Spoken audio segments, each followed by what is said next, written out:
You've been on Shark Tank since season 1, like the very beginning of it all. Tell us, how did you end up on the show? Well, I was actually hired, I was fired, and I was rehired Really? before the first day on the set. Yes. Oh, wow. What changed? What stuck that kept you there all this time? I got a call, and I thought it was a fishing show. Once that was out of the way, I said, sure, I'll be there. I'll try it out, and I signed the contract. But they called me about a month later and said, we changed our mind. We hired another woman. My horns went up. Like, I'm very competitive by nature, I must say. And I hated that other woman, whoever she may have been. And so I wrote an email to Mark Burnett, who was a big producer. I didn't know that at the time. But I wrote him an email, and I said, I consider you counting me as second place, as my lucky charm. I always do best from second position.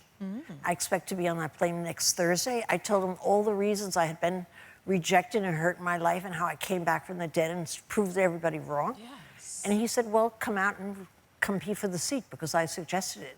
And I came out and I knocked that woman right out of the seat. You better knock her out and stick up for yourself in the midst of it. You said I could show you better than I could tell you.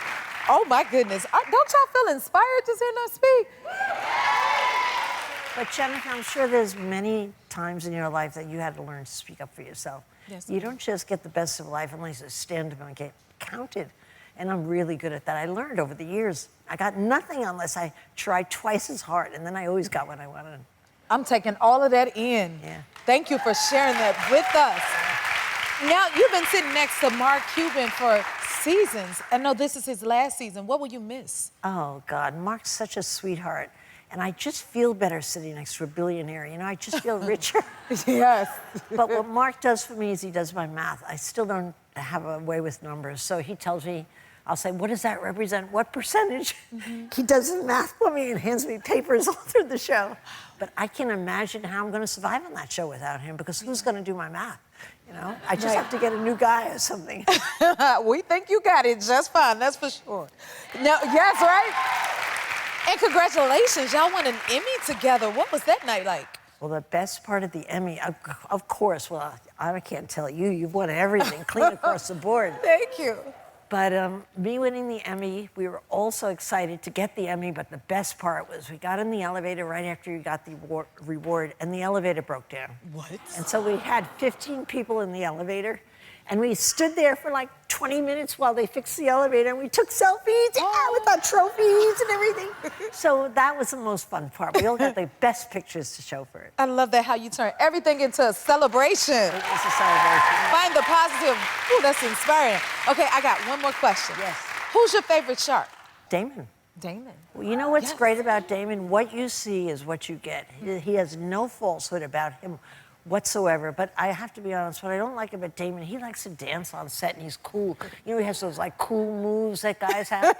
And when I get up to dance with him, he ushers me by dance back to my chair. Which, so it hurts my feelings a little, but I love him so much, I forgive him. Oh, yeah. Well, we hope you keep dancing with us. So are you like blown away with all your success? Did you ever imagine this as a young girl, that you would be so successful?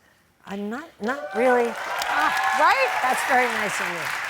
But not for a second did I ever think I would be successful, because when I was in school, I couldn't learn to read or write. I just had a liability that I couldn't learn till I was almost in 7th grade. And it was so painful to have the kids laugh at you and to be the dunce in the class. And you know, when you're a kid in school, they summarize how you are as intelligent based on how well you do your schoolwork, and I couldn't do it. And I really, really tried my best. But when Sister Stella Marie sent me home in 3rd grade and she said, you're always going to be stupid, I was so upset when I got home to my mother. Thank God. My mother was a saint and so positive. She said, don't even worry about that, Barbara. You'll learn to fill in all the blanks with your wonderful imagination. And it was done, you know? And it was done, and you did just that. Well, the power of a good woman, or the power of a mother, what they can do to a child, they could either decimate them or she just took my liability and put a light on it, and she said it in such a convincing way that I believed her. I guess she made it up, but I believed her at the time, and that parlayed me into thinking that I might be successful if I just stayed with it.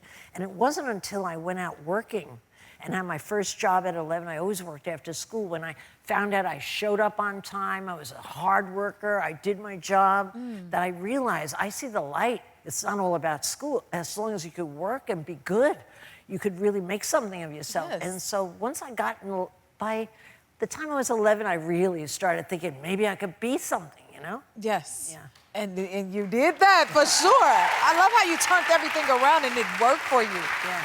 Now, we're getting a lot, right, guys? Before we go to break, you know, we want some of your wisdom because you've been married for over 30 years. Yes. Everything you touch turns into gold. Oh, he's handsome. What's the secret? You're asking me about marriage? I think marriage is the hardest thing. It's hard for me. I think it's hard for everybody. But I should probably say something really wise. But I think it just, for me, it comes down to respecting the other person, demanding respect back. Mm-hmm. And more than anything, I think it comes down to tolerance and having a separate bedroom, which I have. Well, you got it.